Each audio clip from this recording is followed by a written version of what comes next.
ఆస్కారమైనది.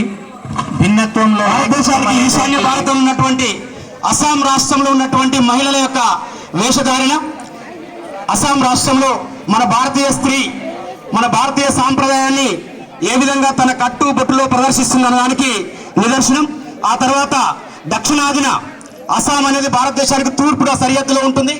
భారతదేశానికి దక్షిణ సరిహద్దులో ఉండేటువంటి కేరళ రాష్ట్రంలో ఉండేటటువంటి మహిళలు ఏ విధంగా రెడీ అవుతారు, వారిని కేరళ కుట్టి అని కూడా అనడం జరుగుతుంది. ఈ అమ్మాయి కేరళ నృత్య ప్రదర్శన.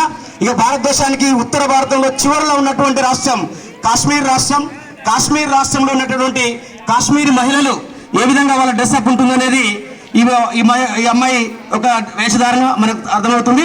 సో భారతదేశంలో 28 రాష్ట్రాలు, 9 కేంద్రపాలిత ప్రాంతాల్లో ఒక్కొక్క ప్రాంతంలో ఒక్కొక్క భాష, ఒక్కొక్క వేషం ఇవన్నీ ఉంటున్నాయి. అనేక రకాల తేడాలు ఉంటాయి. అయినప్పటికీ కూడా మనమంతా భారతీయులుగా కలిసిమెలిసి భారతావరిని బలోపేతం చేస్తూ బలోపేతం చేస్తూ ముందుకెళ్తా ఉన్నాం. ఈ విధంగా ముగ్గురు అబ్బాయిలు వివిధ రాష్ట్రాల ప్రదర్శనలు కూడా అందించడం జరుగుతూ ఉంది. Boys come to the dais. మనకి ఇప్పుడు మొదటగా గుజరాత్ రాష్ట్రంలో పురుషులు ఎలా వారి వేషధారణ ఉంటుంది అనేది మొదటి అబ్బాయి వేసినటువంటి వేషధారణ.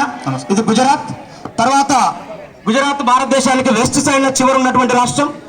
ఆ తర్వాత బెంగాల్ రాష్ట్రంలో బెంగాలీ పురుషులు ఏ విధంగా వారి వేషధారణ ఉంటుందనేది ఆ మధ్యలో ఉన్నటువంటి అబ్బాయి వేసినటువంటిది. ఇక చివరికి పంజాబీ వాళ్ళు ఏ విధంగా భారతదేశంలో వేషధారణ ప్రదర్శిస్తారు అనేది ఆ చివరిది. సో మనలో ఎన్ని భాషలున్నా, ఎన్ని వేషాలున్నా మనమంతా ఒక్కటే భరతమాత బిడ్డలం, భారతీయ పౌరులం. ఇదే భారతీయ ఆత్మ, unity in diversity. Thank you very much. Bharat Mata కీ జై. భారత్ మాతా కీ. భారత్ మాతా కీ.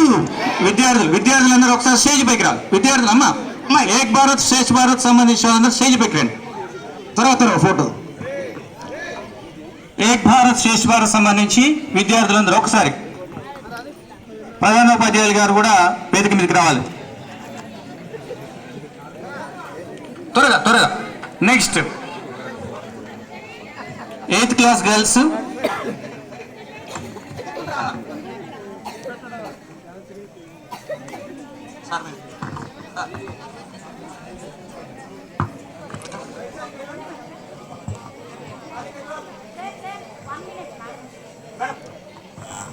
మేడం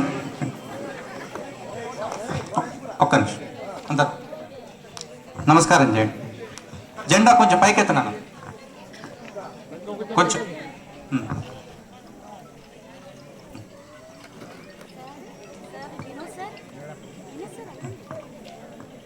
చాలా మనం అన్ని కళల్ని అందరినీ ఆదరించాలి, అన్ని విషయాలు తెలుసుకోవాలనేటువంటి ఉద్దేశంతో విద్యార్థుల్లో ఒక నైపుణ్యాన్ని కలిగించడానికి ఈ కార్యక్రమం ఏర్పాటు చేయడం జరిగింది. Thank you very much. ఒకసారి గట్టిగా చెప్పండి విద్యార్థులందరికీ. Next dance by